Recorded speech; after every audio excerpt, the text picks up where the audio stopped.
Welcome to the Nebraska Prep Zone podcast. I'm Stu Pospisil. Mike Patterson's alongside me once again after a long but exciting weekend of volleyball, and we both survived. And first of all, I want to congratulate you on picking 5 out of 6. Thank you. If I can get to 5, I lost 2 last week, so best I can do is tie. But you had great matches and some good foresight. Right. Well, fortunate for me that most of the teams that were expected to come through came through. But boy, like you said, Stu, it was a great tournament, great 4-day event. Very long, especially on Friday and Saturday when you get into those five setters and push everything back. But yeah, another great volleyball tournament. And you know, we'll talk a little bit about what it meant for the ratings, but we survived it, and on to football for you. On to football, and this Friday we've got 14 semifinals, 2 per class. It's going to be cold. Bundle up if you're going to these games. High is supposed to be 34. Who knows what, it could be in the 20s or high teens in some places. Is it too much to ask if we move everything up a day? You know, I think Thursday it's still supposed to be Thursday's nice. Supposed to be raining, so move it up 2 days. 2 days to, well, it's supposed to be windy. All right, let's play them Friday. Let's find a dome. let's find a dome. Maybe Wayne State, if they can get theirs built, we could play some games in there. But Vermillion, South Dakota. You know, I think the NSAA might frown on, unless it's an absolute necessity. So I'm just thinking outside the box there. I appreciate that. Or the Unidome, just take it way over. True. But anyway, we have outdoor games on Friday night, and let's start with Class A. Grand Island comes in to play Westside. Westside won earlier this year. Grand Island is doing it with defense and solid play. They were down 10-0 to Millard South last week, Mike. Came up and won 28-10. So the Islanders are in the semis. Westside was down at halftime against Lincoln Southwest. They roared back 28-7 second half. In this one, I think Westside's got enough firepower to find ways, even if Grand Island forces a couple turnovers. I look for Westside to be back in Lincoln, and this is going to be their 4th, if they get there. The Warriors will be in their 4th straight state final. Impressive that Grand Island has gotten this far, but I agree. I think it's Westside on Friday night. They've kind of been on a mission this season after the way last season's final went for them. New coach Lamanji, they've done a nice job of regrouping and playing well for him, and I'll take the homestanding Warriors on Friday night, and I'll be there to see him play. The other side of the bracket, another rematch from early in the season. Omaha Creighton Prep goes to Gretna. Tight one the first time. Gretna won it very late. Cameron Bothwell made 3 field goals. Were you at that one? I was. Okay. It was close, and Prep actually had a chance to tie it fairly late. They weren't able to do it, but it was a close game the first time around. I'll let you say what you think is going to happen, and then I'll tell you what I know is going to happen. With Isaiah Weber back for Gretna, I felt that was the difference last week. Bellevue West had to respect the run, and he got 100 yards as a result. Gretna also, defense, maybe a little underrated, although last year it was defense that carried Gretna to the title game and the 7-3 win that we know eventually got vacated. But I look for Gretna. Again, I think it's going to be a low-scoring game. Prep is going to have to do some things to vary from just giving the ball to Marty Brown. They're going to, if it's Ezra Vedro or one of the other 3 quarterbacks, somebody's going to have to find a hot hand. And again, maybe it's another 16-13 ball game with Gretna, and Prep can play that way. They beat Elkhorn South last week. My pick to win it all, 10-3. They got 5 picks and a fumble recovery. I'm not sure Zane Flores has thrown 6 picks in his career, so I mean, it's a tough challenge for Prep against those receivers. Oh, for sure. And I remember I was at this corresponding game last year when North was playing at Gretna, and Gretna just really set the tone early and handled the Vikings very easily moving on to that final. But, you know, I've got to give the Junior Jays credit going out, playing a really solid game at North Platte. And as you said, knocking off Elkhorn South. And I think we talked last week that if they were going to have a chance, they needed to force some turnovers, and they did that. So I really see this as a close game. I'm going to stick with the Junior Jays going on the road and winning that game. I might be wrong because I've seen Gretna a number of times, and I know what Zane Flores and I know what that team can do. But I don't know, Prep seems to be playing their best football right now. So slight upset there. We'll go with the Junior Jays. Again, the lower the score, I think, obviously the better chance Prep has. So I don't think they can engage in even a 31-24 type game. It's got to be in the teens. Right, I'd agree with that. On to Class B. Two Eastern Midlands Conference teams meet out at Bennington. Waverly 9-2 at the Badgers 11-0 and 24-0 over the past 2 seasons. Again, I think the home team prevails here. Badgers get their chance back at Memorial Stadium again. Agreed. Vikings have done well to get this far, but Bennington is so tough when it gets to this point. Saw it last year, and I think we're going to see it again this year, and I really think Bennington's heading back to that Class B final. Other side, it's a East-West matchup, and the East gets to host it because they're the higher seed. That's Omaha Gross, 11-0 playing Scottsbluff. Only losses to Class A North Platte, so they're Bearcats unbeaten against Class B, 10-1. Two similar teams in that it's going to be run heavy, run first. You've got Sebastian Boyle for Scottsbluff. You got Jake Garcia for Gross. I think the difference is Colby Duncan can throw the ball better than what Scottsbluff can, and I think also having Scottsbluff coming east, I think Gross gets this one. They're going to be in the final, I think, for the first time since winning a decade ago. I saw a similar game to this one a couple years ago when Scottsbluff, Sebastian Harsh was the quarterback and came and played Roncalli, and Scottsbluff won that night. But that was a shootout, if I remember right. It was very high scoring. I can't remember the exact score, but it was, you know. Harsh was special. He was big. He was special. Big quarterback. He carried a lot of those Roncalli defensive players all through the fourth quarter. But having said that, I'm going to give a slight edge to the Cougars also. I think Gross has really had a magical season. We'll see if they can keep it going and set up that matchup with what we think will be Bennington. We'll see if that happens. But, yeah, Scottsbluff, great job to get this far. Slight edge to the Cougars. Okay, Class C1. Boone Central played Aurora earlier this year. Didn't get the win. Aurora is now 11-0. You know, I like the Huskies. Even Carlos Collazo still banged up. Drew Knust is running well at quarterback for them. They've got other runners. They got a huge line. And Boone Central again did well in knocking off Ashland Greenwood last week. I like the Huskies. I think they're going to run the table. Yeah, I agree. They're kind of in that position like Bennington in Class B. Aurora's really kind of ruled the roost in C1, and I think it'd be a surprise if we'd see them get beat on Friday night. Other side, Adams Central, which knocked off undefeated McCook last week, Mike. They go up to play Pierce.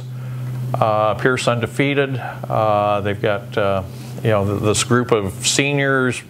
One of sophomores lost in the finals last year. They're trying to get back to Memorial Stadium. Abram Shotting at quarterback.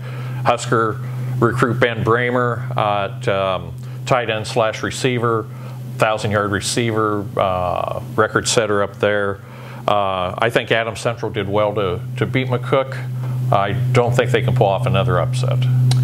I think I'll go with the Blue Jays also. Does Matt Harrion still play there? No, okay. but Ben Bramer is kind of this generation's Matt Harrion, because those are the records he's either taking down or about to take down. Okay. When I think of Pierce, I think of him.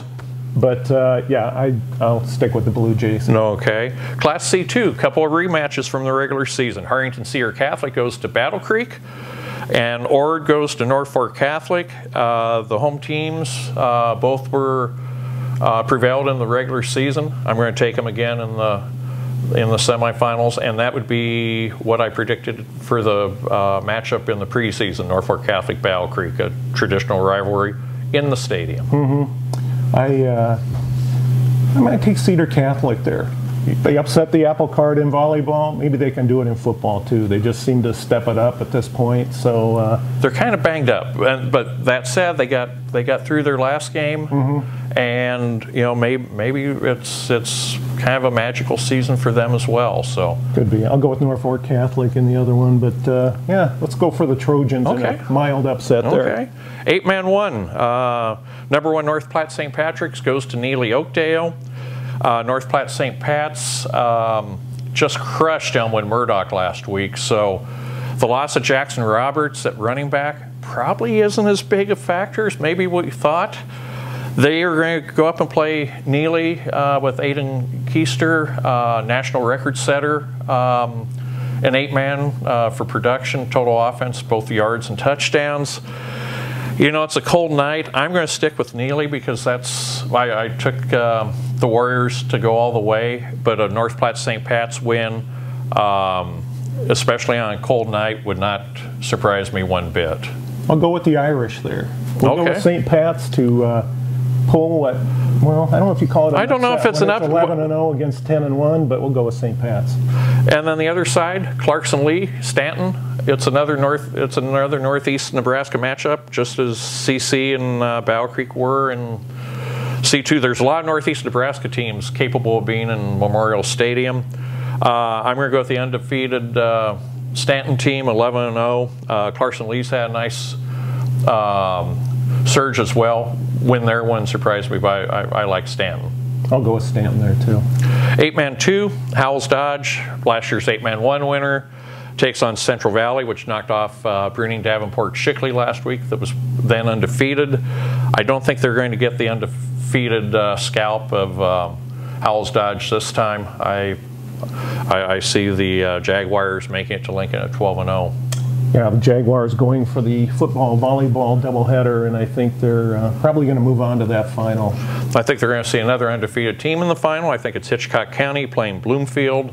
Bloomfield has diversified its offense the past couple of years more than just straight running, but Hitchcock County seems to be pretty talented, and Bloomfield's going to have to go from the northeast corner to the southwest corner. I like Hitchcock County. I'll go along with that. And then 6-man, Sumner Eddyville Miller goes to Lincoln Parkview, best season in Parkview history. I like Sumner Eddyville Miller there, and then Pawnee City goes to Arthur County.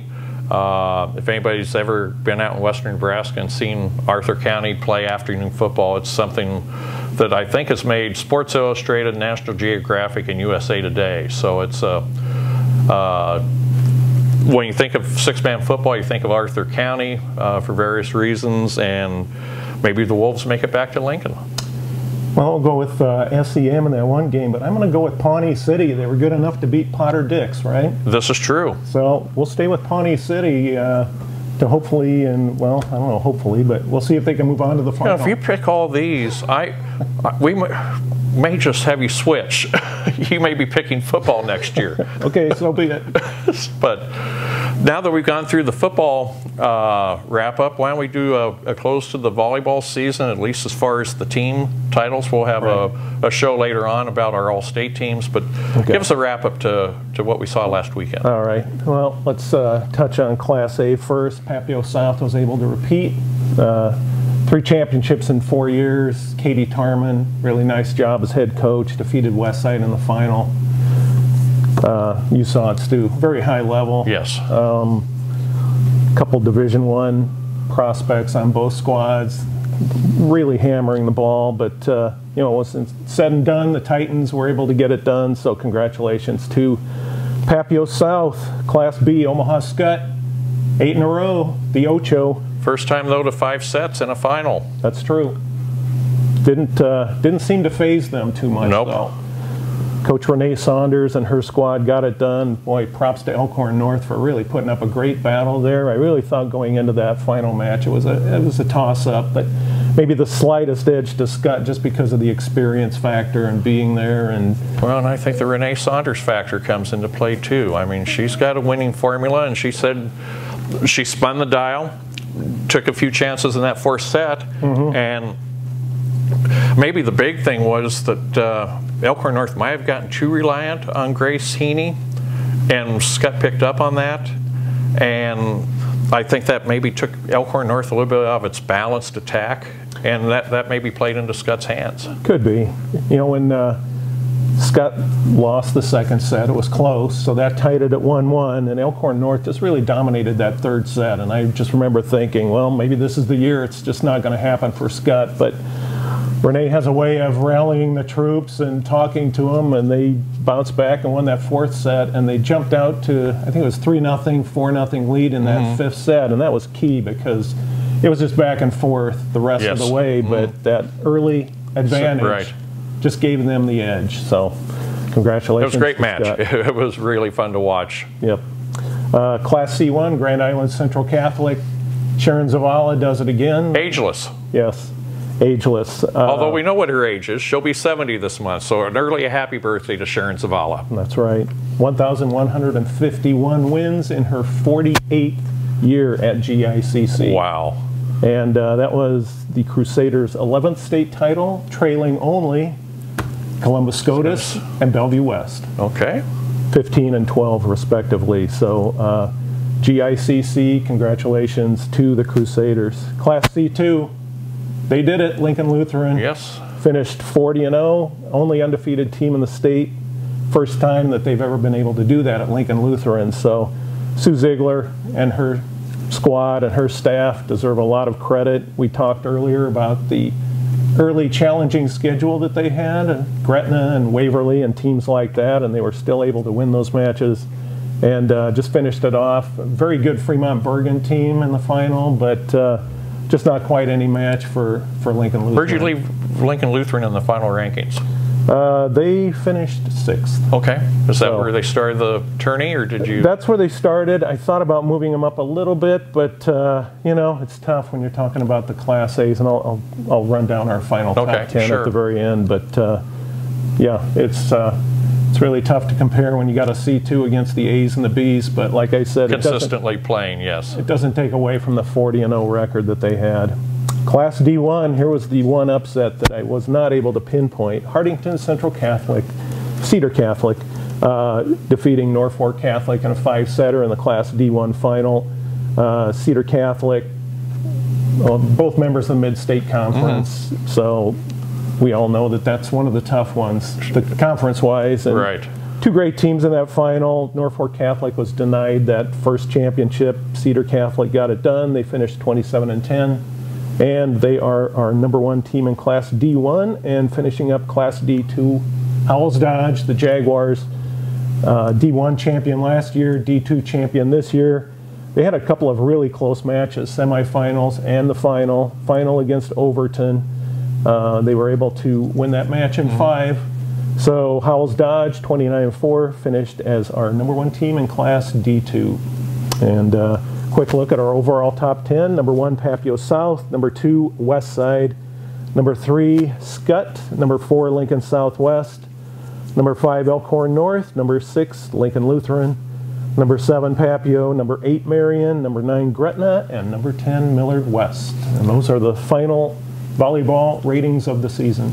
I would have liked to have seen an Elkhorn North Lincoln Lutheran match. That would have been maybe one that, and there's the possibility of Lincoln Lutheran and Skutt next year. Yeah, that was interesting. Well, how about a Papio South Skutt match? That'd be certainly, yes. See. But you know, when we were at the post-match press conference in Class C2, Sue Ziegler was talking about her schedule, and she mentioned that she was hoping to get Skutt on there next year. So that kind of stunned the junior who was sitting up there, like, whoa, we're going to play Skutt. But you know, I like it when teams kind of think outside the box like that, and will play those matches. So that's always good to see. We'll see if it happens, but you know, I hope it does. I think schools are less afraid these days of taking on challenges, especially larger schools taking on smaller schools, and vice versa. I mean, I still think one of our most memorable moments was when Ravenna came in and played Bellevue West, both boys and girls in basketball, and there were 4,000 people in a 3,000-seat gym. I mean, it was one of those nights you'll never forget. I knew you were going to mention that because you know, it's always fun to see the the smaller school, see how they're going to fare against the big team, kind of that Indiana the Hoosiers, yeah, the Hoosiers type effect. So, yeah, I'm hoping Lutheran and Scott will play next season. Of course, Lincoln Lutheran's losing some really key people. So, well, so Scott. So Scott. So, still, it'll be fun to see no matter who's playing out there. Certainly. So, and we're going to see come next week who's playing in Memorial Stadium for titles. So that's when we'll be back. For Mike Patterson, I'm Stu Pospisil, and thanks for joining us on the Nebraska Prep Zone podcast.